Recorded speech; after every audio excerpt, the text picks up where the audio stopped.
Good morning my dear students. इससे पहले के वीडियोस में हम लोगों ने नॉर्मल इलेक्ट्रोकार्डियोग्राम के बारे में डिटेल में डिस्कस किया है। अब हम स्टार्ट कर रहे हैं एबनॉर्मल इलेक्ट्रोकार्डियोग्राम, यानी कौन कौन से डिसऑर्डर्स, कार्डियोवैस्कुलर डिसऑर्डर्स या कार्डियक डिसऑर्डर्स हैं जिसको हम डायग्नोस कर सकते हैं ईसीजी से। तो वो हम लोग डिस्कस करेंगे। और ये इम्पॉर्टेंट डिसऑर्डर्स हैं कार्डिक एरिथमियाज, जहाँ पर हार्ट रेट बहुत फास्ट हो जाता है या बहुत स्लो हो जाता है और एरिथमिक इरेगुलर हो जाता है। हार्ट ब्लॉक्स हैं जहाँ पर पेसमेकर कंडक्टिंग सिस्टम के बीच में कहीं ब्लॉक आ जाए। वेंट्रिकुलर हाइपरट्रॉफीज हैं जहाँ पर लेफ्ट वेंट्रिकुलर हाइपरट्रॉफी या राइट वेंट्रिकुलर हाइपरट्रॉफी, जो यूजुअली हार्ट फेलियर की कंडीशन में ऐसा हो जाता है, लेफ्ट वेंट्रिकुलर फेलियर या राइट वेंट्रिकुलर फेलियर।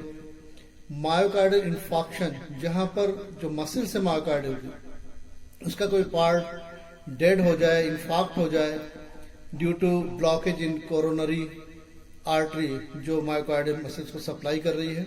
और कुछ इलेक्ट्रोलाइट इम्बैलेंस, कहीं पर कैल्शियम कम हो रहा है या ज्यादा हो रहा है, पोटेशियम या सोडियम कम हो रहा है, ज्यादा हो रहा है, तो क्या क्या चेंजेस आ सकते हैं, कैसे हम इसी से डायग्नोस कर सकते हैं। तो इसमें आज का जो हमारा टॉपिक है वो कार्डिक एरिथमियाज है, इसको हम लोग डिस्कस करेंगे।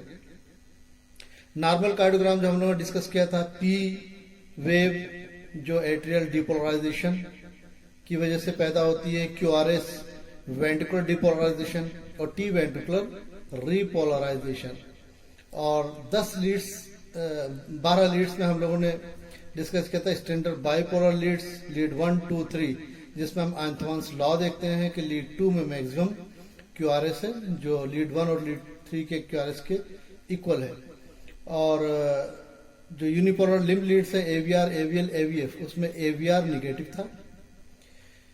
V1, V2, V3, V4, V5, V6 ये चेस्ट की जो यूनिपोलर लीड्स थी उसमें V1, V2 इसमें R बहुत स्मॉल, V1 में R स्मॉलेस्ट, S लार्जेस्ट, और धीरे धीरे R बढ़ता है, S कम होता जाता है। V3, V4 में ऑलमोस्ट दोनों इक्वल हो जाते हैं और V5, V6 में जाके R लार्जेस्ट और S स्मॉलेस्ट हो जाता है। तो ये हम लोग आकर डिस्कस कर चुके हैं और कार्डिक एक्सिस डिस्कस कर लिया था। तो कार्डिक एरिथमियाज, एबनॉर्मल ईसीजी, ये हमारा आज का टॉपिक है। An abnormal ECG can mean many things. Sometimes ECG abnormalities are a normal variation of a heart's rhythm which does not affect one's health. तो कभी कभी तो हो सकता है कि नॉर्मल है, उसमें कुछ वेरिएशन हो गए, वो एक अलग चीज है। Other times an abnormal ECG can signal a medical emergency such as myocardial infarction या हार्ट अटैक या dangerous arrhythmia like ventricular fibrillation. तो ऐसे भी हो सकती हैं एबनॉर्मल जो कि बहुत ही लाइफ थ्रेटनिंग है और जहाँ पे मेडिकल इमरजेंसी है, डेथ होने के चांसेस हैं। तो इस तरह से ये एबनॉर्मल ईसीजी दोनों तरह से आ सकते हैं, तो वेरिएशन या बहुत सीरियस प्रॉब्लम।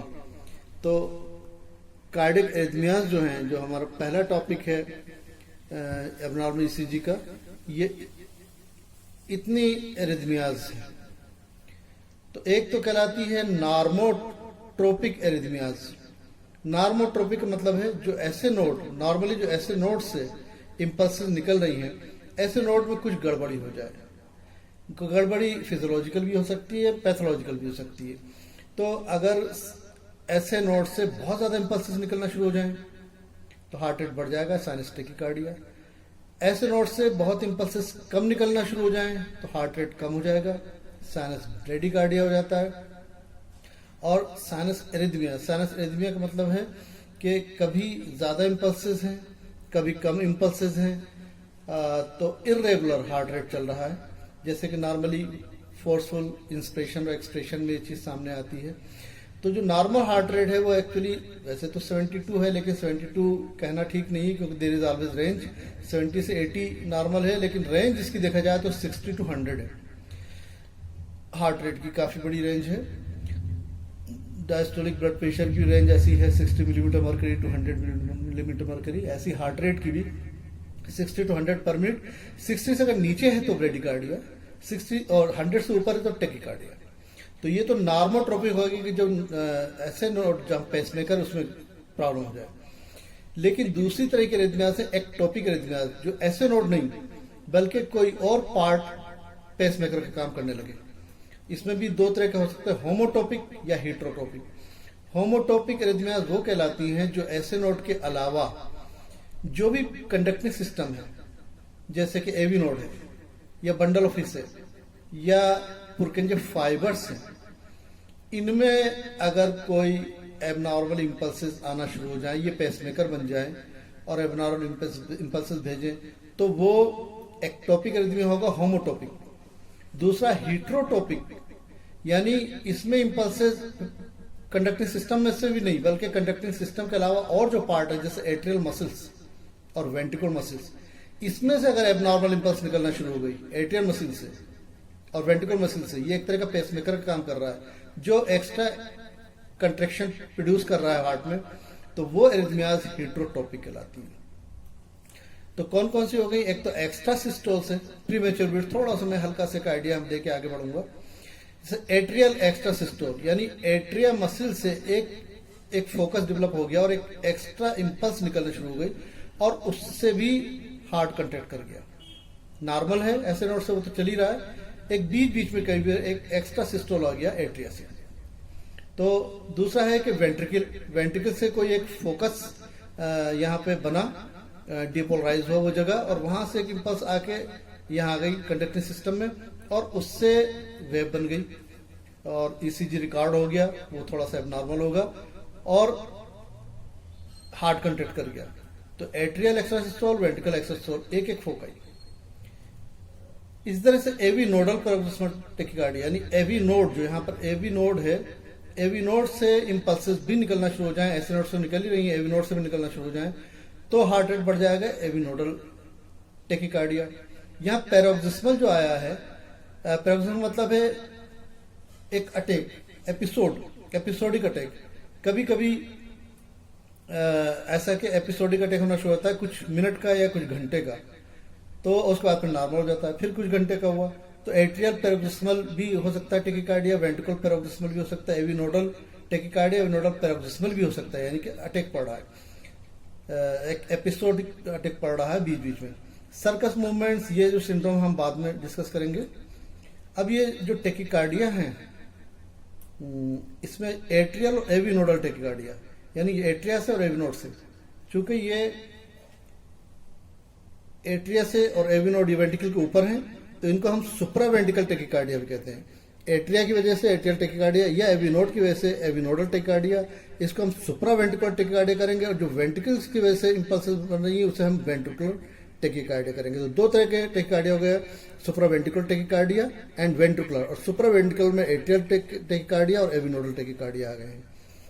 उसके अलावा अगर मल्टीपल फोकाई हो गए, बहुत ज्यादा मल्टीपल फोकाई हो गए, इतना ज्यादा कि हार्ट रेट बहुत ज्यादा बढ़ गया, एट्रिया में बहुत ज्यादा मल्टीपल फोकाई हो गया, तो एट्रियल टेकिकार्डिया के बाद में एट्रियल फ्लटर हो जाता है, बहुत ज्यादा हार्ट रेट बढ़ जाती है।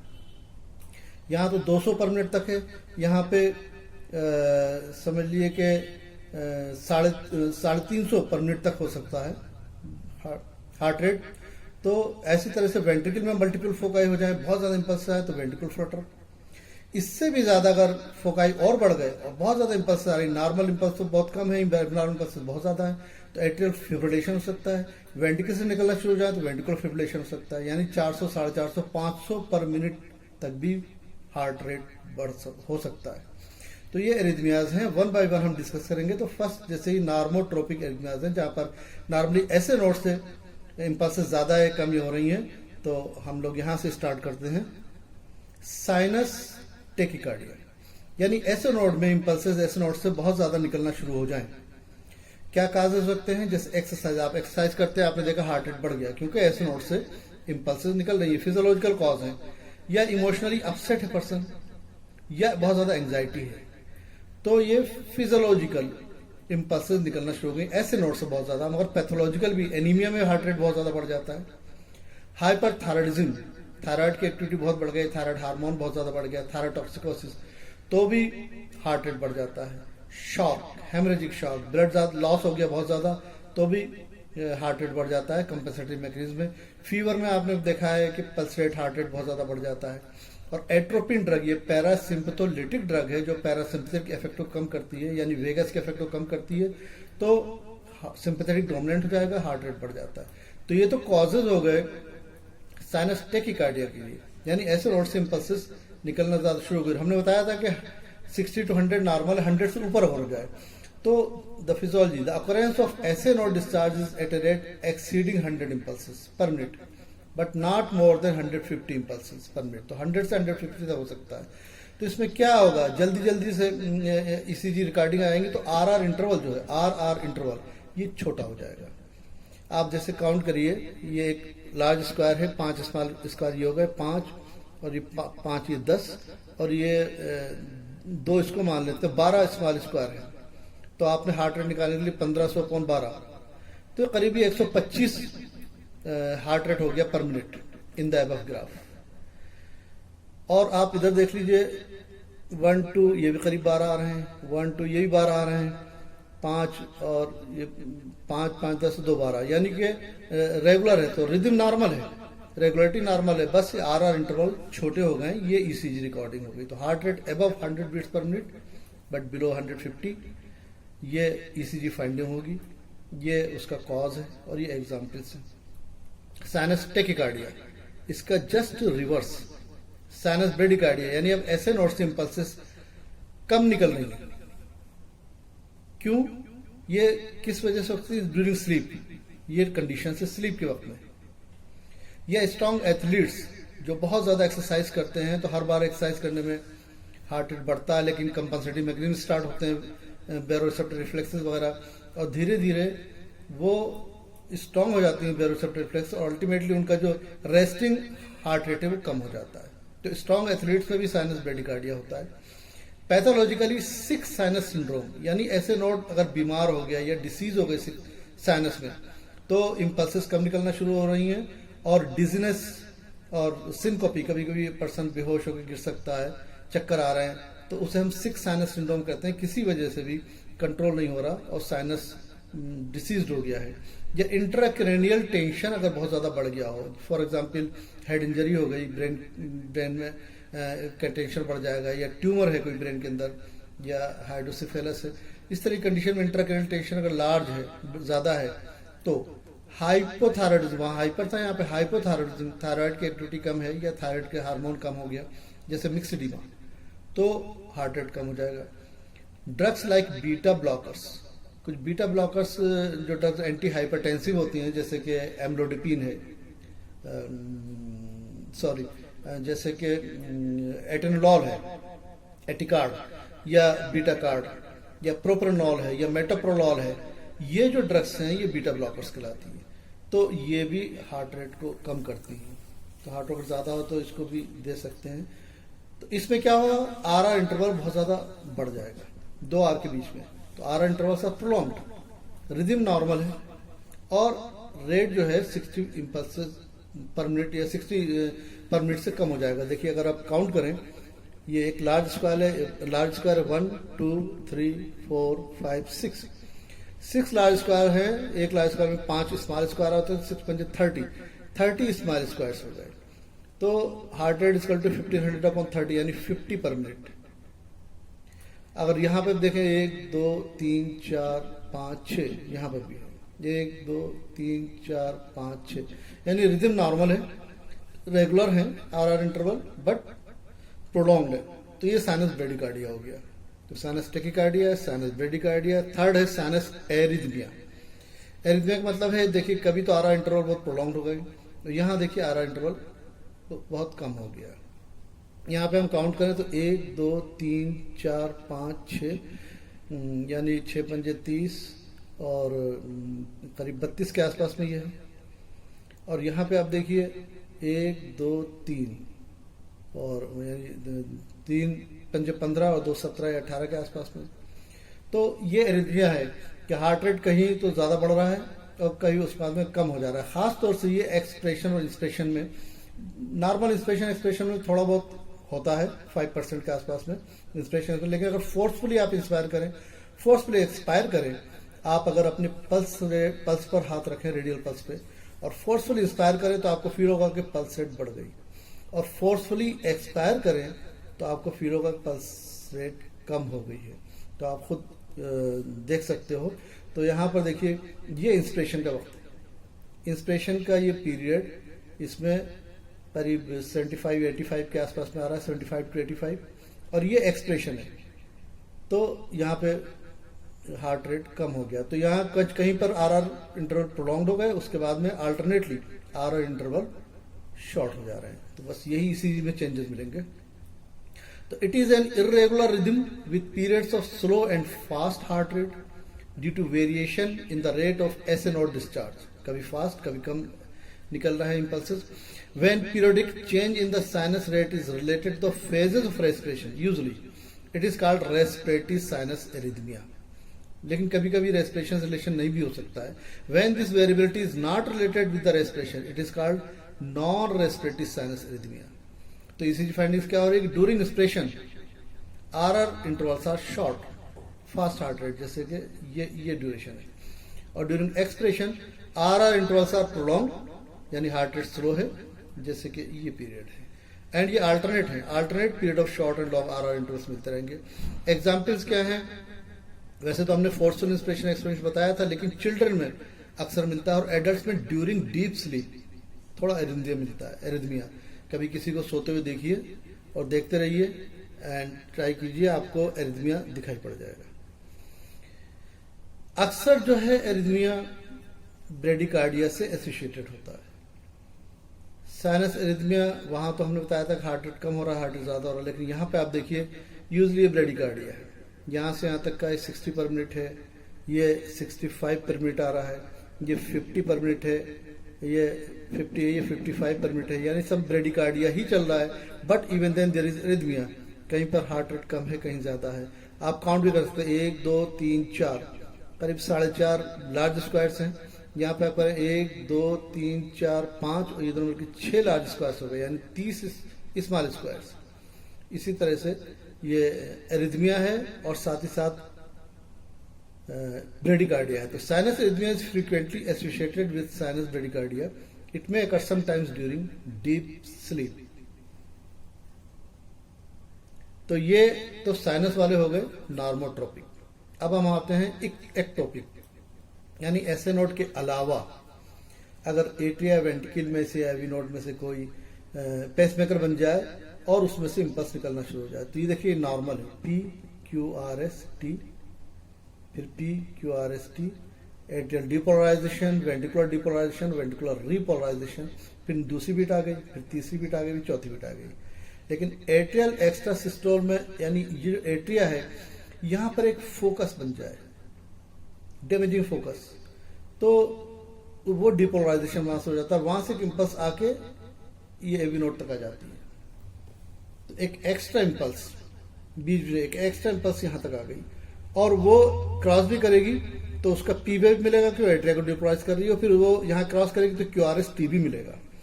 लेकिन ये प्री मैच्योर बीट कहलाती है कि नॉर्मल बीट से पहले। तो यहां पे आप देख सकते हैं ये normal P Q R S T है, ये सेकंड बीट थी पी, इससे पहले ही एक एक्स्ट्रा पी, जहां पी डैश लिखा है, ये एक्स्ट्रा एट्रिया से आई है। तो ये पी वेव भी डिसऑर्गेनाइज, मतलब इसका जो शेप है गड़बड़ है। तो लेकिन और यहां पर आप देखिए यहां से लेके यहां तक, क्योंकि ये पहले हो गई है तो ज्यादा एट्रिया से ज्यादा टाइम लिया इसमें, तो पी आर इंटरवल ज्यादा हो गया। ये पी आर इंटरवल नॉर्मल है 0.16 सेकंड तक, और ये ज्यादा हो गया, ठीक है। और उसके बाद में क्यू आर एस और फिर ये टी डैश, यानी इसी का क्यू आर एस टी भी हो गया, वेंट्रिकुलर डिपोलराइजेशन और रिपोलराइजेशन। लेकिन साथ में जो एक नॉर्मल बीट आने वाली थी ऐसे नोट से, वो इसके सिस्टोल में पड़ रही है, वो रिफ्रैक्टिव पीरियड है, तो अब वो नॉर्मल बीट नहीं आएगी। तो देखिए पूरी बीट मिस हो गई और इसको कहते हैं कंपनसेटरी पॉज। तो ये एट्रियल एक्स्ट्रा सिस्टोल का एट्रियल डिपोलराइजेशन पी वेव है, ये क्यू आर एस है और इसके टी है और पी आर इंटरवल प्रोलॉन्ग्ड है, और उसके बाद में कंपनसेटरी पॉज मिल रहा है।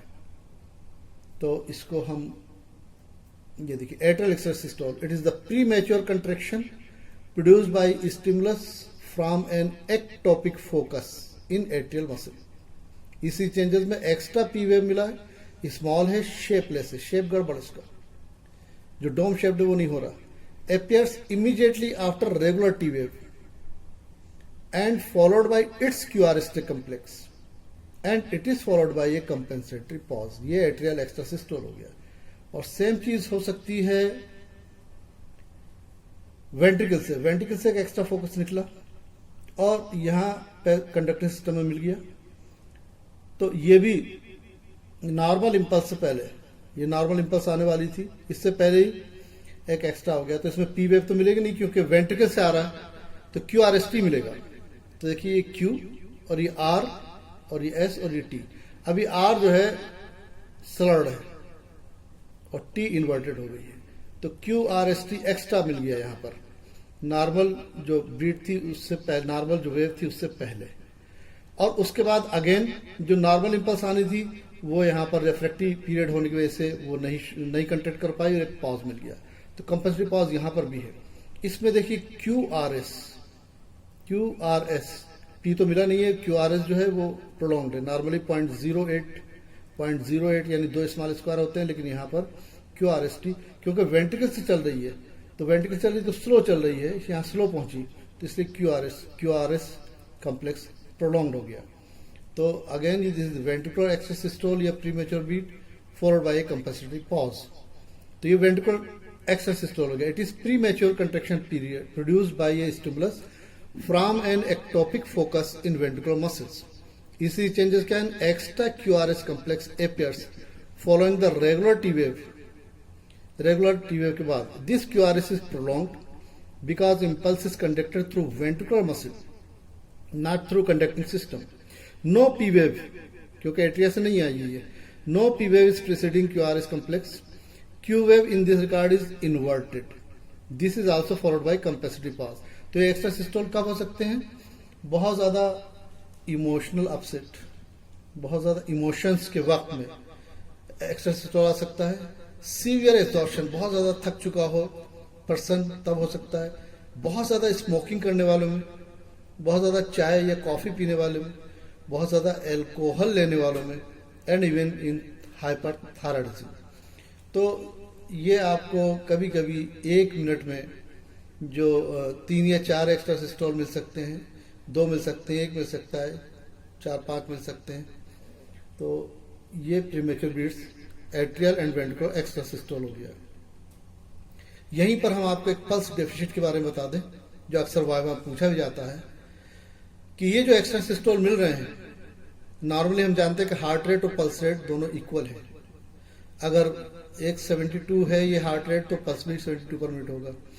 लेकिन during atrial and ventricular extra systole, ये एक्स्ट्रा सिस्टोल है तो ventricles are not filled with blood completely, so the stroke volume output during the contraction of heart is decreased और इवन एब्सेंट। यानी इसमें contraction बहुत वीक हो रहा है, और कभी कभी जिसकी वजह से वेव नहीं बन पा रही, तो पल्स वेव जो पेरिफेरी की तरफ आती है वो इतनी वीक है कि रास्ते में खत्म हो गई और रेडियल पल्स तक नहीं पहुंची और आपको फील नहीं हुई। तो वो एक डेफिशिट हो जाता है कि हार्ट रेट, इसे कहते हैं पल्स डेफिशिट या एपेक्स बीट डेफिशिट। अगर आप एपेक्स बीट जो आप जहां पे एपेक्स बीट है, left 5th intercostal space ½ inches medial to mid clavicular line, वहां पे आप फिंगर्स रख के आप हार्ट रेट फील कर सकते हो, और स्टेथो रख कर भी आप हार्ट रेट काउंट कर सकते हो और पल्स काउंट कर सकते हो। तो आपको देखिए दोनों में फर्क पड़ जाएगा। मान लीजिए 1 मिनट में हमने ये एग्जांपल दिया 4 एक्स्ट्रा सिस्टोल्स, तो हार्ट रेट 76 आ रहा है, जिसमें से 4 एक्स्ट्रा सिस्टोल थे। वो extra systole pulse, radial pulse तक वेव नहीं पहुंची, तो पल्स रेट 72 पर मिनट रह गया, और जबकि हार्ट रेट 76 पर मिनट है। तो इसे कहते हैं पल्स डेफिसिट, यानी pulse deficit is equal to heart rate minus pulse rate. तो ये एपेक्स डेफिसिट भी है, पल्स डेफिसिट भी। तो ये अक्सर क्वेश्चन पूछा जाता है। अब हम एट्रियल मसल की और जो एरिथमियाज है, वेंट्रिकल और जो एरिथमियाज है वो डिस्कस करेंगे। तो हम बता सकते हैं एक तो एट्रियल एक्स्ट्रासिस्टोल जो हमने डिस्कस कर लिया कि एक फोकस यहाँ से निकल रहा है।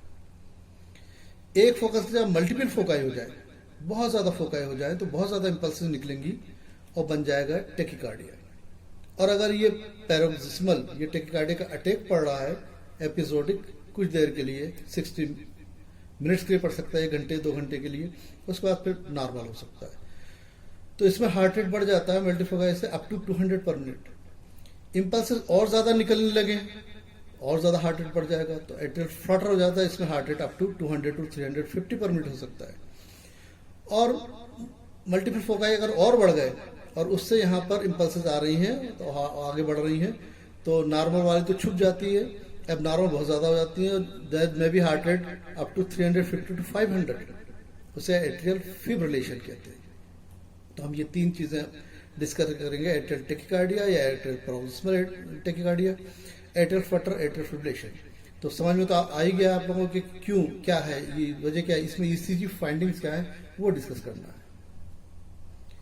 ये देखिए प्रॉक्सिमल एट्रियल टेकिकार्डिया। अब हमने बताया था कि सुप्रावेंट्रिकुलर टेकिकार्डिया भी कहेंगे, एवी नोडल और एट्रियल को सुप्रावेंट्रिकुलर भी कहते हैं।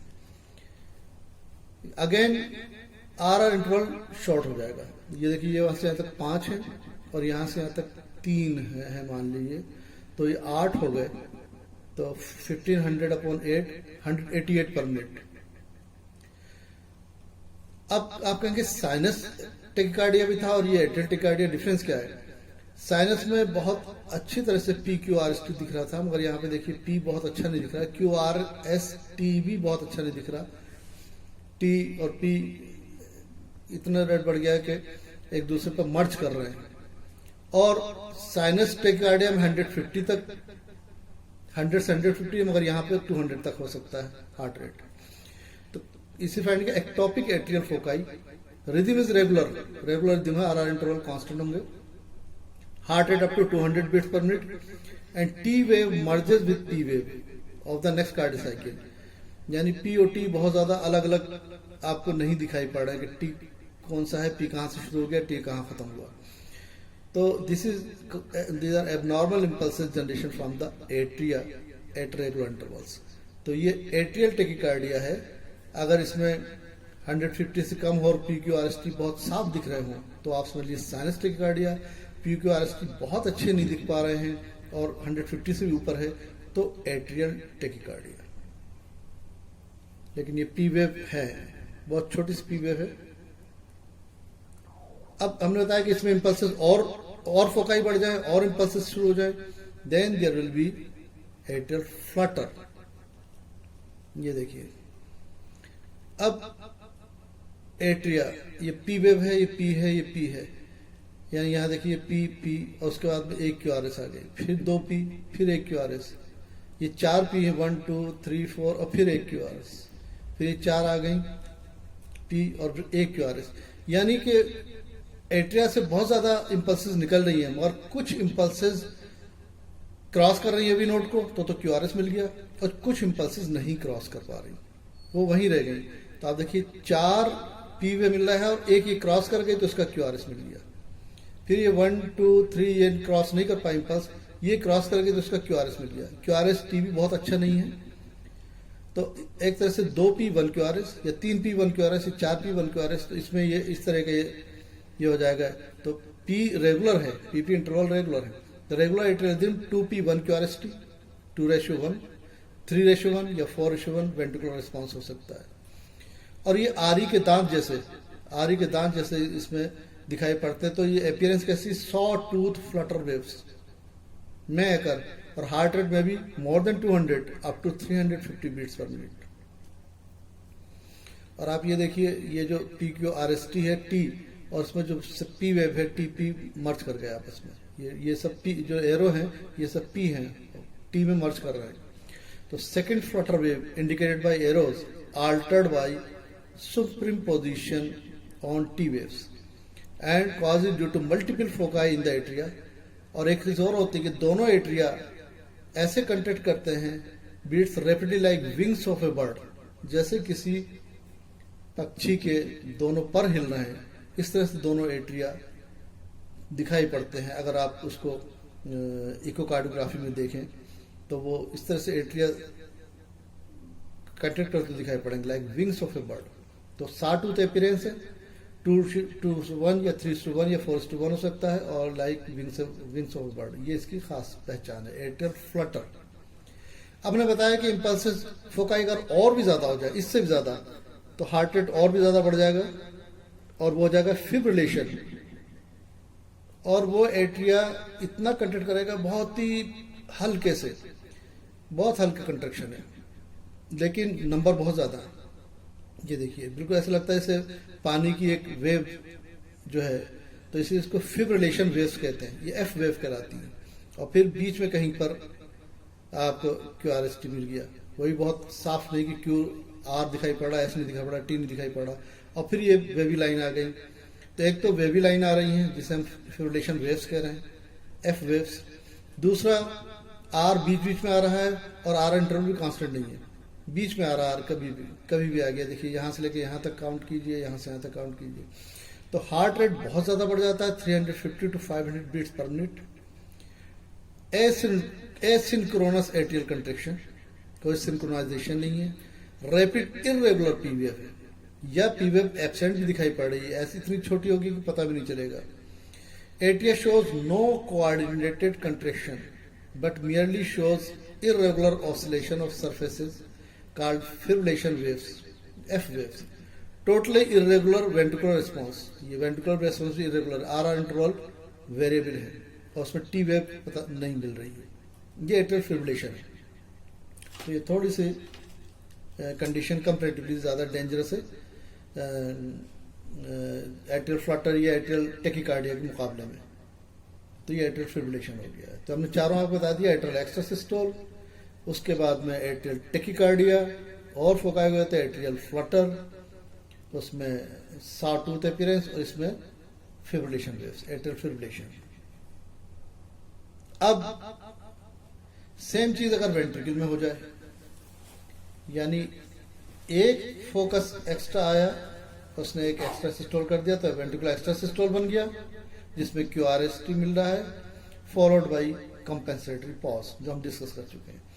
अब मल्टीपल फोकाई हो जाए तो इंपल्सेस बहुत ज्यादा यहां से जाएंगी और वेंट्रिकुलर टेकिकार्डिया हो जाएगा। लेकिन कभी कभी इसका भी एपिसोडिक अटैक पड़ सकता है कुछ टाइम के लिए, और बाद में नॉर्मल हो सकता है, तो उसे पैरोक्सिस्मल वेंट्रिकुलर टेकिकार्डिया कहेंगे। यहाँ पे आई, यहाँ पर वाई होना चाहिए, आई रह गया है तो कोई बात नहीं। Paroxysmal ventricular tachycardia, heart rate up to 200 per minute. और ज्यादा फोकाई बन जाए और ज्यादा इंपल्स जाएंगी तो अगेन उसी तरह से जैसे एट्रिया में था, 200 से 350 पर मिनट हार्ट रेट बन सकता है वेंट्रिकुलर फ्लटर। और बहुत ज्यादा मल्टीपल फोकाई हो जाए तो वेंट्रिकुलर फिब्रिलेशन, यानी हार्ट रेट 500 तक जा सकता है। तो 1 by 1 इसमें इसी चेंजेस क्या होंगे, ये देखिए पैरोक्सिस्मल टेकिकार्डिया या पैरोक्सिस्मल वेंट्रिकुलर टेकिकार्डिया। अब इसमें वेंट्रिकल से निकल रहा है तो पी वेव तो मिलनी नहीं है, नॉर्मल पता नहीं चला कि नॉर्मल और इसमें कौन सी वेव है। तो खाली QRST है, वो भी QRST क्लियर नहीं है आपको कि Q अलग से दिखाई पड़ जाए, R बहुत अच्छा, ST बहुत अच्छा दिख जाए, बट आपको ये लगता है कि हाँ ये वेंट्रिकुलर रिस्पॉन्स है। तो एट्रियल रिस्पॉन्स इसमें नहीं शो हो रहा। Heart rate variable from 150 to 200 beats per minute, slightly irregular rhythm, wide slurred QRS, ये R जो है एक्सिस देखिए हल्का सा नॉच है यहाँ पे, ये हल्की नॉच आ गई, ये R में नॉच आ गई। तो QRS जो है स्लर्ड है, वेंट्रिकुलर प्रीमेच्योर बीट्स यानी बहुत से मल्टीपल एक्स्ट्रा सिस्टोल्स हैं। ST segment to T wave indistinguishable है, पता नहीं चल पा रहा कि ST सेगमेंट जो बिल्कुल आइसोलेटेड लाइन होती है वो नहीं दिख रही, T वेव नहीं दिख रहा है। And there is an independent slower period बहुत स्लो है, but the P waves are often obscured, often ये P वेव दिखाई नहीं पड़ रही है। कॉज क्या है कि समटाइम्स से पार्ट आर एक इस्कीमिक एरिया, जब ब्लड सप्लाई कम हो गई और ventricular muscle becomes excited abnormally, और उसमें से मल्टीपल फोकाई बन गए, that is followed by series of extra systoles. Extra systole, वो बना लेता है पैरोक्सिमल टेकिकार्डिया। अब और ज़्यादा मल्टीपल फोकाई हो गए तो हार्ट रेट और बढ़ जाएगा और ये फ्लटर हो गया, जिसमें QRS। आप इसमें थोड़ा बहुत आपको ये दिख रहा था, ये सेगमेंट, और इसमें वो भी ख़त्म हो गया। ये बिल्कुल दूसरी वेव शुरू हो गई इमीडिएटली, तो ये फ्लटर है। Heart rate up to 200-350। Large oscillation, hair pin curves, बिल्कुल हेयर पिन की तरह ये कर्व्स आ रहे हैं, ये फ्लटर हो गए। एट्रियल फ्लटर में आरी के दांत जैसे थे और इसमें हेयर पिन है। तो ECG shows large oscillations, hairpin curves where main and terminal deflections can no longer be differentiated. कौन सा मेन है, कौन सा एबनॉर्मल है, और ये टर्मिनल डिस्टिंग्विश होना बहुत मुश्किल हो जाता है। यहाँ पे ख़त्म हुआ, फौरन दूसरा शुरू हो गया, तो ये वेंट्रिकुलर फ्लटर। अब इससे भी ज़्यादा मल्टीपल फोकाई बन जाए तो there will be ventricular fibrillation. ये बहुत इंपॉर्टेंट कंडीशन है। एट्रियल फिब्रिलेशन भी थोड़ा खतरनाक थी, उससे ज़्यादा खतरनाक है वेंट्रिकुलर फिब्रिलेशन। क्यों, देखिए इसमें हार्ट रेट 350 to 500 है, लेकिन वेंट्रिकल कंट्रैक्ट तो बहुत फास्ट कर रहा है, लेकिन बहुत वीक कर रहा है, फोर्स बहुत कम है, तो बिल्कुल एबनॉर्मल। ना इसमें QRS है, ना इसमें T है, सब है एबनॉर्मल, और P का तो पता ही नहीं है, सब एबनॉर्मल है। कोई वेव इसमें क्लियर नहीं है, कोई डिस्टिंग्विश नहीं है। और कभी कभी ये QRS ये वाली वेव जो है वेंट्रिकुलर फिब्रिलेशन अल्टीमेटली स्टॉप हो गया। देखिए बिल्कुल स्ट्रेट लाइन आ गई, यानी कि कार्डिक अरेस्ट हो गया, हार्ट जो है स्टैंड स्टिल हो गया, खामोश हो गया, कंट्रैक्शन खत्म हो गया। तो वो बहुत सीरियस कंडीशन है, जो वेंट्रिकुलर फिब्रिलेशन के बाद में अक्सर कार्डिक अरेस्ट हो जाता है और पर्सन बहुत जल्दी खत्म हो जाता है अगर इमीडिएटली उसको ट्रीट ना किया गया। तो ventricular fibrillation is very dangerous condition. Heart rate is 350 to 500 beats per minute, irregular rhythm, no discrete complexes, कोई भी क्लियर नहीं complex. ECG shows irregular, extremely fast, small potential fluctuations, बहुत स्मॉल है, in rate, rhythm and amplitude in appearance. It may terminate in asystole, यानी कोई contraction ही नहीं हो गया, एसिस्टोल, कोई सिस्टोल अब नहीं हो रहा, एट द टर्मिनल इवेंट्स। तो वो बहुत डेंजरस कंडीशन है। तो ये वेंट्रिकुलर फिब्रिलेशन, तो हमने आपको एट्रियल के भी बता दिए, वेंट्रिकल के भी बता दिए। अब ये फिब्रिलेशन में कारण थोड़ा सा हम आइडिया जरूर देना चाहेंगे।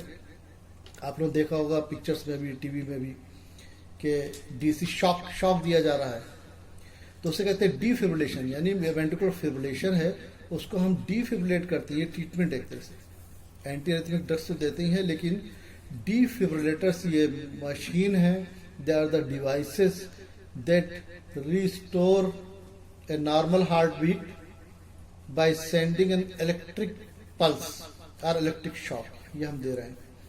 तो they are used to prevent or correct an arrhythmias with too slow or too fast heart rate. This technique is known the defibrillation. और जो डिफिब्रिलेटर्स है कई तरह के हैं, एक तो हम जो करंट दे रहे हैं वो ऑटोमेटेड एक्सटर्नल डिफिब्रिलेटर्स कहलाता है, एक हमने डिफिब्रिलेटर लगा दिया और उसको बांध दिया चेस्ट से, तो वेरिएबल कार्डियोवर्टर डिफिब्रिलेटर से, और एक हार्ट को ओपन करके उसमें इम्प्लांट कर दिया, तो इम्प्लांटेबल कार्डियोवर्टर डिफिब्रिलेटर से। सबसे कॉमन ये ऑटोमेटेड है। ये देखिए दो पैडल हैं, दो पैडल से आपने DC शॉक दिया। कैसे करता है, बहुत से जो मल्टीपल जो फोकाई हैं, ये जैसे ही हम देते हैं DC शॉक, तो ये हार्ट जो है बिल्कुल कंट्रैक्ट हो जाता है बहुत सीवियरली, और जो मल्टीपल फोकाई उसमें छुप जाते हैं। ये इसका प्रिंसिपल है, वो छुप गए, और उसके बाद जब ये रिलैक्स करता है तो मल्टीपल फोकाई एक तरह से खत्म हो जाते हैं, और नॉर्मली ऐसे नोड से नॉर्मल इम्पल्स आना शुरू हो जाती है। तो वो उसमें एक बार शॉक दे सकते हैं, दो दे सकते हैं, 3 दे सकते हैं, कभी कभी कई बार देने पड़ते हैं। तो this is a defibrillator delivers the dose of electric current, या करंट शॉक, या DC shock, direct current shock of 200 joule. 2-3 bar 200 joule दिया, नहीं उससे बना तो फिर 360 जूल्स का दिया। This process depolarizes a large amount of heart muscle, ending in the arrhythmia. Arrhythmia से कंट्रोल हो जाता है. Subsequently, the body's natural pacemaker in SA node of heart is able to re-establish normal sinus rhythm. और फिर अपनी normally impulse आना शुरू हो जाती है. लेकिन एसिस्टोल अगर हो गया है, हार्ट बीट इज एसिस्टोल यानी फ्लैट लाइन आ गई है, can not be restarted by a defibrillator. तो डिफिब्रिलेटर से पहले हमें क्या करना पड़ेगा, कार्डियो पल्मोनरी रिससिटेशन, हमें कार्डिक मसाज और माउथ टू माउथ ब्रीदिंग ये देनी पड़ेगी. कार्डिक मसाज से पहले एक कार्डिक थंब देते हैं, एक घूंसा मारते हैं चेस्ट पर हार्ट के ऊपर, तो उससे हार्ट स्टार्ट हो सकता है, और कार्डिक मसाज देते हैं. और जब हार्ट स्टार्ट हो जाए तो यूजुअली फिब्रिलेशन में स्टार्ट होता है. After that DC shock can be given. तो ये हमने आपको यहाँ पे डिफिब्रिलेटर के बारे में भी हमने एक आइडिया दिया है. ये देखिए कुछ एंटी एरिथमिक ड्रग्स के बारे में हमने आपके नाम बता दे रहे हैं, जो वैसे तो फार्माकोलॉजी में पढ़ाई जाती है, लेकिन यहाँ पे मालूम होना चाहिए. लाइडोकैन है, ज़ाइलोकैन, प्रोकेनामाइड है, क्यूनिडीन है, एमाइड्रोन है, और कुछ कैल्शियम चैनल ब्लॉकर जो एंटी हाइपरटेंसिव ड्रग्स हैं वो एरिथमिया में भी यूज़ होती हैं. एम्लोडिपिन जैसे एम्लोवास, निफेडिपिन, डेपिन या कैल्सीगार्ड, डेल्टिजियम या वेरापेमिन. तो ये कुछ ड्रग्स के नाम हमने आपको बताए हैं. तो यहाँ पर हम एक पार्ट ख़त्म कर चुके हैं. अब ये हम अभी डिस्कस करते हैं. अब ये थोड़ा सा पोर्शन रह गया है. ये थोड़ी सी अब कॉम्प्लिकेटेड चीज़ शुरू हो रही है, और ख़ास तौर से फिजियोलॉजी वाले स्टूडेंट्स के लिए तो जितना मैंने अब तक बताया है उतना काफ़ी है, मोर देन सफिशिएंट. अब जो बताना चाह रहा हूँ एक्चुअली वो फिजियोलॉजी वालों के लिए नहीं, वो मेडिसिन वालों के लिए, कि वहाँ पे थर्ड ईयर या फोर्थ ईयर में ये सब चीज़ें पूछी जाती हैं. थर्ड ईयर पार्ट 1 या थर्ड पार्ट 2, तो उसके लिए है, तो वो भी बहुत ज़रूरी है. देखिए हमने अभी टेकिकार्डिया डिस्कस किया, एट्रियल टेकिकार्डिया, वेंट्रिकुलर टेकिकार्डिया. अब अगर एवी नोड ये अगर पेसमेकर बन जाए या इससे इम्पल्स निकलना शुरू हो जाए तो एवी नोडल टेकिकार्डिया हो जाएगा. और एट्रियल और एवी नोडल टेकिकार्डिया दोनों सुप्रावेंट्रिकुलर टेकिकार्डिया में आते हैं, क्योंकि वेंट्रिकल से ऊपर है हिस्सा. तो ये देखिए हार्ट रेट बढ़ रहा है. तो टेकिकार्डिया में चाहे वो एट्रियल टेकिकार्डिया हो, वेंट्रिकुलर हो या एविनोडल हो, heart rate up to 200 beats per minute तक हो जाता है. साइनस टेकिकार्डिया में 150 से ऊपर नहीं जाता. तो कॉज क्या है, एविनोड पेसमेकर बन गया, mostly due to temporary blocks in one part of conducting system. ये मुझे आपको समझाना पड़ेगा. कंडक्टिंग सिस्टम कहीं पर कोई ब्लॉक हो गया. It is very common in some healthy persons having an additional conducting system.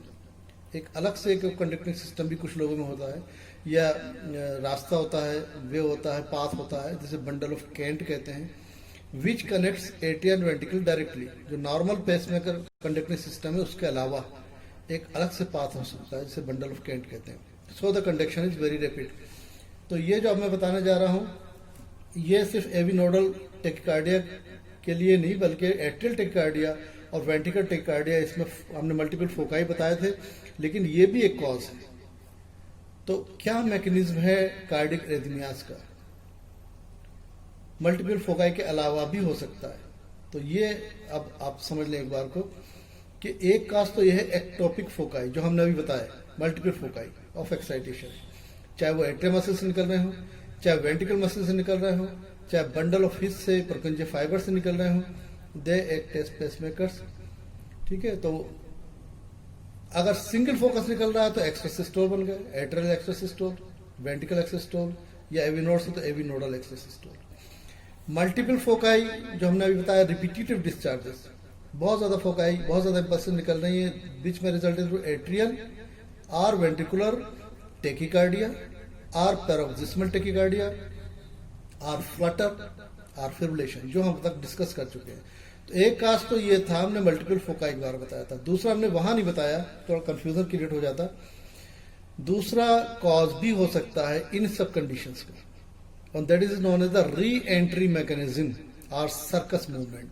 ये एक अलग चीज है, सर्कस मूवमेंट, जो फर्स्ट ईयर में हम लोग कोशिश करते हैं, अवॉइड ही करते हैं, लेकिन फर्स्ट ईयर के भी कोर्स में अगर फिजियोलॉजी के स्टूडेंट्स भी इसको अगर लिख देते हैं एग्जाम में तो they will get very very good marks. But medicine वालों के लिए ये बहुत ज़रूरी है. तो ये री एंट्री मैकेनिज्म क्या है, ये सर्कस मूवमेंट क्या है, ये भी दो तरह से है कि या तो कहीं ट्रांजिट ब्लॉक हो गया है कंडक्टिंग पाथवे में, तो एवी नोड या बंडल ऑफिस यहां पर कहीं भी ब्लॉक हो रहा है, जिसकी वजह से आगे बताएंगे कि हार्ट रेट कैसे बढ़ जाता है। या एबनॉर्मल वे होता है कि एक्स्ट्रा बंडल है कंडक्टिंग टिश्यू का, जैसे बंडल ऑफ केंट, और उस कंडीशन को कहते हैं WPW syndrome, Wolff Parkinson White syndrome. तो इसके बारे में हम आपको बताएंगे। ये ट्रांजिएंट ब्लॉक भी दो तरह से है और ये एक्स्ट्रा बंडल भी दो हो सकते हैं। तो वन बाय वन ये देखिए मैकेनिज्म क्या है कि अगर कोई क्लोज चेम्बर है, for example AV node, impulse जो आ रही है एवी नोड में, तो ये दोनों तरफ से जा रही है, ये दोनों तरफ से जाके ऊपर जाकर मिलती है और एक दूसरे को नलिफाई कर देते हैं, एक दूसरे इफेक्ट को खत्म कर देते हैं। ये मान लीजिए या ये एवी नोड है, ये एवी नोड है, और इम्पल्स नीचे तो जा ही रही है, नीचे जा रही है, लेकिन साथ साथ इम्पल्स यूं घूम भी रही है इस तरह से करके यहाँ पर। तो अगर इम्पल्स यूं घूम रही है तो इधर भी जा रही, इधर भी जा रही, और एक दूसरे को इफेक्ट को खत्म कर देते हैं। लेकिन इन केस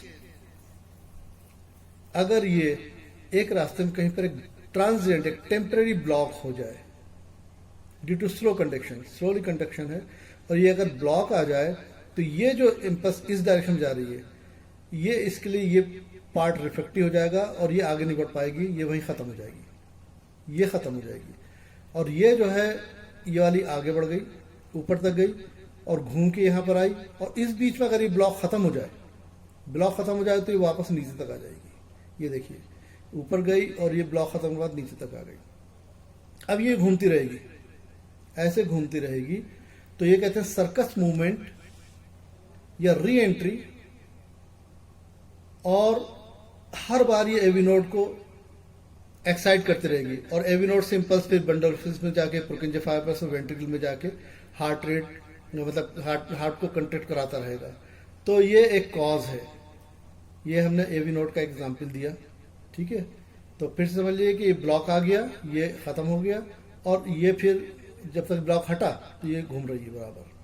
इसी तरह से ये तो एवी नोड का एग्जाम्पल दिया। अब ये बंडल ऑफिस में देखिए, ये एट्रियम से होती हुई एवी नोड में आई इम्पल्स, और एवी नोड से फिर ये आगे बढ़ रही है, बंडल ब्रांचेस हैं।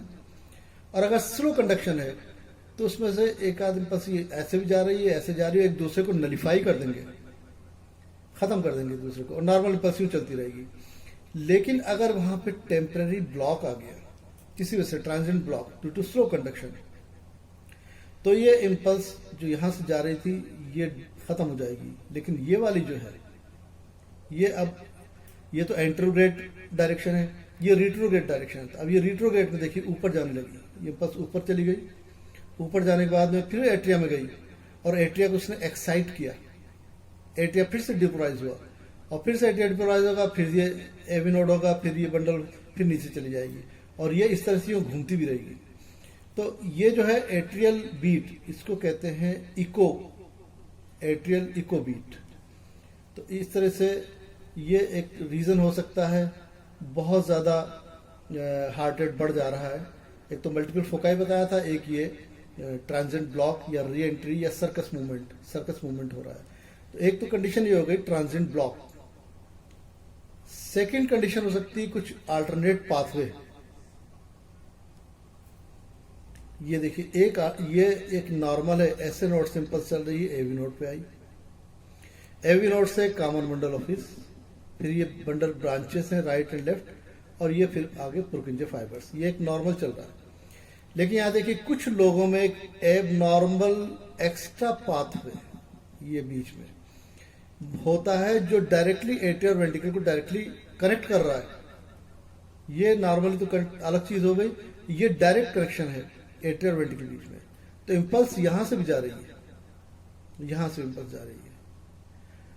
तो यहां से जाने के बाद मान ली किसी वजह से ये स्लो कंडक्शन है, तो इम्पल्स यहां से जाने के बाद में वापस फिर जाती है रिट्रोग्रेड या इंट्रोग्रेड डायरेक्शन है, ये रिट्रोग्रेड डायरेक्शन है, फिर यहां पहुंच गई बंडल ऑफिस में, और यहाँ से फिर एवी नोड से होते हुए फिर इम्पल्स यहाँ पे आ गई और फिर इसी पाथ बंडल ऑफ केंट कहला रहा है, ये बंडल ऑफ केंट है, यहाँ से फिर आ रही है और ऐसे करके इस तरह से ये मूव कर रही है बराबर, ये देखिए इस तरह से मूव कर रही है। और जब ये इसे कहते हैं सर्कस मूवमेंट, तो ये जो मूव कर रही है यहाँ पे एट्रिया को डिपोलराइज कर रही है। तो एट्रिया जब डिपोलराइज हो रहा है तो एक नॉर्मल भी जा रहा है यहाँ से, और फिर यहाँ पर वेंट्रिकल को डिपोलराइज कर रहा है, तो ventricular tachycardia, ventricle flutter, ventricular fibrillation हो सकता है। एट्रिया को डिपोलराइज कर रहा है तो atrial flutter, atrial fibrillation, atrial tachycardia हो सकता है। तो ये एक कॉज हो सकता है। और एविनोड कर रहा है तो एविनोडल टेकार्डिया। तो आपको ये देख रहे हैं कि एक एक्स्ट्रा पाथवे है बंडल ऑफ केंट, लेकिन यहां से यहां तक बहुत स्लो जाएगी। तो आप ये देखिए कि ये normal P wave, Q R S, और ये तो पी तो बहुत, पी आर इंटरवल बहुत कम हो गया क्योंकि इम्पल्स यहां से आती जा रही थी। पी आर इंटरवल यहां से आते बहुत कम हो गया, लेकिन जो क्यू आर एस है ये स्लोली है, ये स्लोली यहां तक पहुंच रही है। क्यू आर एस प्रोलॉन्ग हो गया, वेंट्रिकुलर डिप्रेशन में इसमें टाइम ज्यादा लग रहा है, और आर देखिए स्लर्ड हो गई है। लेकिन दोनों को मिला दें, एट्रियल डिपोलराइजेशन और वेंट्रिकल डिपोलराइजेशन, ये दोनों को मिला दें तो ये जे पॉइंट होता है, ये पी, तो ये पीजे इंटरवल है। पीजे इंटरवल यहाँ भी जितना है नॉर्मली, पीजे इंटरवल यहाँ भी है, लेकिन यहाँ पे पी आर इंटरवल स्लो हो गया है और क्यू आर एस इंटरवल ज्यादा हो गया है और आर स्लर्ड हो गई। तो एक क्यू आर एस कम्प्लेक्स है that is abnormal. P R interval short, यहाँ पे bundle of Kent directly connects atrial to the ventricular myocardium without passing through AV node, so there is fast conduction resulting in short PR interval, but QRS थोड़ा सा slow है। QRS interval is wide with slurred R wave and no change in the PJ interval। अब यहाँ पर हमने आपको बता दिया बंडल ऑफ केंट, लेकिन हमने बताया था कि एक और चीज है, ऐसे ही पाथवे एक और भी हो सकता है बंडल ऑफ केंट के अलावा। उसको क्या कहेंगे, वो है, अच्छा हाँ, तो ये जो सिंड्रोम है, सिंड्रोम कहलाता है WPW, बंडल ऑफ केंट का, Wolff Parkinson White syndrome, WPW syndrome, bundle of Kent की वजह से। लेकिन एक और पाथवे बन सकता है, वो कहता है बंडल ऑफ जेम्स। अगर बंडल ऑफ जेम्स है तो ये सिंड्रोम कहलाता है long Ganong living, LGL syndrome. तो यहां देखिए दोनों दिखाया हमने, ये रहा बंडल ऑफ केंट एट्रिया और वेंट्रिकल के बीच में, यानी ये कंडक्टिंग सिस्टम से अलग है। लेकिन एक और पाथ बंडल हो सकता है, एक पाथवे जो यहां से यहां तक जा रहा है, यानी एट्रिया से निकल के बंडल ऑफ हिस से जाके अटैच हो जा रहा है। ये तो नॉर्मल है, ऐसे नोड, ये इंटरनोडल फाइबर्स है, एवी नोड है, कॉमन बंडल ऑफ हिस है, ये ब्रांचेस, बंडल ब्रांचेस। तो ये बंडल ऑफ हिस से जाके अटैच हो जा रहा है। अगर ये बंडल ऑफ हिस से अटैच हो रहा है, ये बंडल ऑफ जेम्स है, और इस सिंड्रोम को LGL सिंड्रोम कहते हैं। इसमें क्या फर्क है, अब ये चूंकि कंडक्टिंग सिस्टम के थ्रू जा रहा है तो QRS नॉर्मल रहेगा, ये नॉर्मल है PQRS। ये बंडल ऑफ केंट की वजह से हमने बताया था QRS बड़ा हो गया, P छोटा हो गया। लेकिन यहां पर PR तो छोटा है ही, यहां पे PR छोटा है, यहाँ QRS जो है नॉर्मल है क्योंकि कंडक्टिंग सिस्टम से जा रहा है। लेकिन टोटल ड्यूरेशन आप देखिए, पीजे इंटरवल, ये यहाँ पर पीजे इंटरवल नॉर्मल था, लेकिन यहाँ पीजे इंटरवल शॉर्ट हो गया है। तो short PR interval, short PR, normal QRS, ये डिफरेंस है। यहाँ पर पीजे इंटरवल नॉर्मल है यहाँ से यहाँ तक, PR इंटरवल शॉर्ट है, लेकिन QRS प्रोलॉन्ग हो गया है क्योंकि वेंट्रिकल मसल से होता जा रहा है, ये डायरेक्ट कंडक्टिंग सिस्टम से होता हो जाएगा। तो in LGL syndrome and accessory atriofascicular tract, ये जो फेसिकल है यहाँ पर बंडल ऑफ हिस का, bundle of James directly connects the atria to the bundle of His, resulting in pre excitation of ventricles, showing short PR interval without AV nodal delay. QRS complex is normal and PJ interval is also reduced. तो ये हमने आपको circus movement ट्रांजेंट block की वजह से ये आपको बताया है।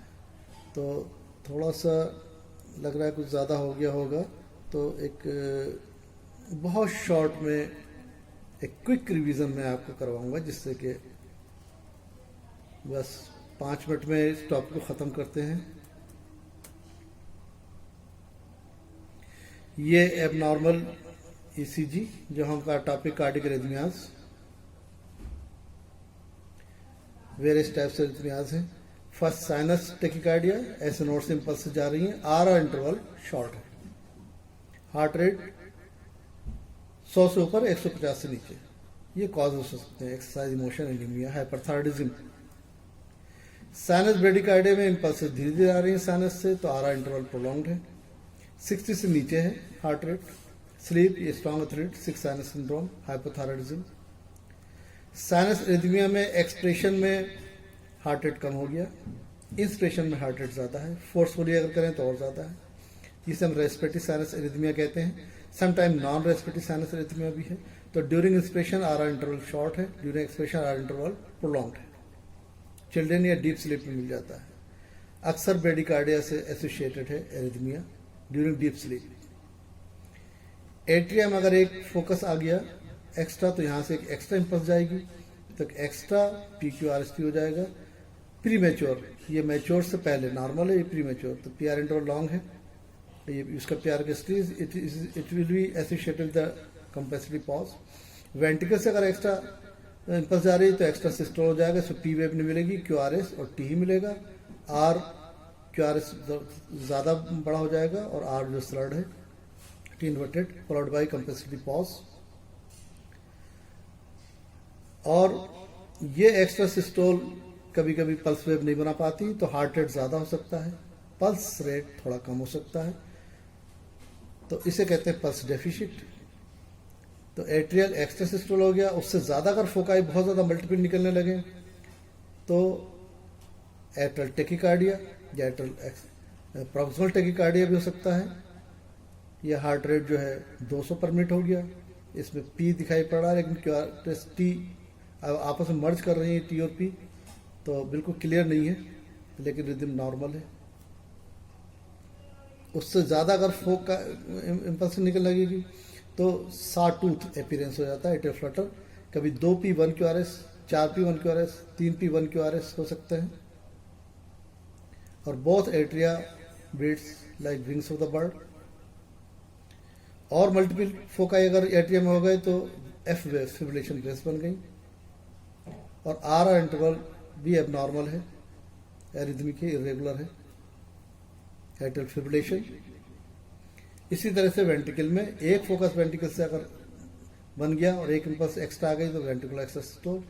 मल्टीपल फोकाई आए तो वेंट्रिकुलर टेकिकार्डिया, जिसमें आपको P वेव बिल्कुल ख़त्म हो गई है, QRS T भी बहुत अच्छा साफ नहीं है, लेकिन आपको वेंट्रिकुलर पैटर्न दिख रहा है, 150 to 100 beats, wide slurred QRS। तो ये टेकिकार्डिया या पैरोक्सिस्मल टेकिकार्डिया है। फोकाई अगर बहुत ज़्यादा हो जाएंगे तो hair pin like ventricular flutter, 200 से 350 heart rate beat per minute. और बिल्कुल और ज़्यादा हो जाएंगे तो 350 से 500। बिल्कुल इरेगुलर है, हार्ट ब्लड को फेंक ही नहीं पा रहा, ब्लड जो है ब्रेन में नहीं जा पा रहा है, पर्सन बेहोश हो गिर सकता है। और ये बिल्कुल एसिस्टोल हो सकता है, पर्सन ख़त्म हो सकता है, जिसको कंट्रोल करने के लिए फ़ौरन डिफिब्रिलेट करते हैं, ऑटोमेटेड एक्सटर्नल डिफिब्रिलेटर से, और भी तरह के डिफिब्रिलेटर से। तो ये 2 पैड लगाते हैं जिससे इलेक्ट्रिक करंट भेजते हैं, जो इन हार्ट को बहुत फोर्सफुली कंट्रैक्ट कराता है। मल्टीपल फोकाई गायब हो जाते हैं, छुप जाते हैं, और एक नॉर्मल ऐसे नोड रिदम स्टार्ट हो जाती है। ये कुछ ड्रग्स हैं एंटीरिदमिक, लाइडोकेन, प्रोकेनमाइड, क्विनिडीन, और फिर कैल्शियम चैनल ब्लॉकर्स, एमलोडिपिन, निफेटिविन वगैरह। एविनोड, उससे टेकिकार्डिया हो रहा है, तो एविनोड में ये सर्कस मूवमेंट्स और बंडल ऑफ केंट हमने बताया। तो एक्टोपिक फोकाई ये अब तक डिस्कस किया, सिंगल है तो एक्स्ट्रा सिस्टोल, मल्टीपल है तो टेकिकार्डिया, फ्लटर फिब्रिलेशन। और री एंट्री मैकेनिज्म जो सर्कस मूवमेंट्स, ये दोनों तरफ जा रहे हैं, लेकिन अगर ट्रांजिएंट ब्लॉक हो गया तो ये डाई हो जाएगा, खत्म हो जाएगी यहाँ से इम्पल्स, ये घूमती रहेगी, सर्कस मूवमेंट्स होता रहेगा। एविनोड के अंदर ये बंडल ऑफ में बताया कि ये अगर ट्रांजिएंट ब्लॉक हो गया तो इम्पल्स यहाँ से ये ख़त्म हो जाएगी, ये चलती रहेगी रिट्रोग्रेड फैशन में, ये ऊपर जाके एट्रियल इकोबीट, और इस तरह से हार्ट रेट बहुत ज़्यादा बढ़ जाता है। ये ट्रांजिएंट ब्लॉक है, लेकिन ये कभी कभी एक्स्ट्रा पाथवे बन जाता है। ये बंडल ऑफ केंट है, तो ये कंडक्टिव पाथवे तो नॉर्मल जा रही है, लेकिन ये एब नॉर्मल जा रही है और उससे रिट्रोगेट होकर फिर ये वापस आएगी, सर्कस मूवमेंट्स बनाता रहेगा और इस तरह से इम्पल्स जाती रहेगी। ये एक लोकल री एंट्री भी है, तो बहुत ज़्यादा हार्ट बन जाएगा। और इसमें PR इंटरवल छोटा है, QRS बड़ा हो गया क्योंकि धीरे धीरे आ रही है वेंट्रिकल मसल से। तो ये केंट है और इसको WPW सिंड्रोम कह रहे हैं। और एक बंडल ऑफ जेम्स भी है जो कि एट्रिया से बंडल ऑफ हिस को कनेक्ट कर दे रहा है। ये LGL सिंड्रोम हो गया। इसमें पूरा वेंट्रिकुलर एट्रियल डिपोलाइजेशन का पूरा टाइम पीरियड भी कम हो गया। PJ इंटरवल भी कम हो गया, PR इंटरवल शॉर्ट है, QRS नॉर्मल है। तो ये टॉपिक कंप्लीट हो गया। थोड़ा सा टाइम ज़्यादा लग गया समझाने में क्योंकि नई चीज़ थी, इम्पॉर्टेंट चीज़ है, समझाने में वक्त लग जाता है। तो आप लोग पढ़िए, 1-2 बार वीडियो देखिए, सब समझ में आ जाएगा। तो किस तरह क्वेश्चंस बन सकते हैं, what are different types of cardiac arrhythmias, explain ECG in different arrhythmias. ये फुल क्वेश्चन है। शॉर्ट रन में ECG रिगार्डिंग आपसे पूछ सकते हैं, साइनस अरिथमिया में क्या है, एट्रियल वेंट्रिकुलर एक्सेस सिस्टोल में कैसा हो सकता है, पैरोक्सिस्मल सुप्रावेंट्रिकुलर टेकिकार्डिया पूछ सकते हैं, या पैरोक्सिस्मल वेंट्रिकल टेकिकार्डिया पूछ सकते हैं, एट्रियल फ्लटर है, ये वेंट्रिकुलर फिब्रिलेशन है, pulse definite with short notes, circus movements, bundle of Kent, WPW syndrome.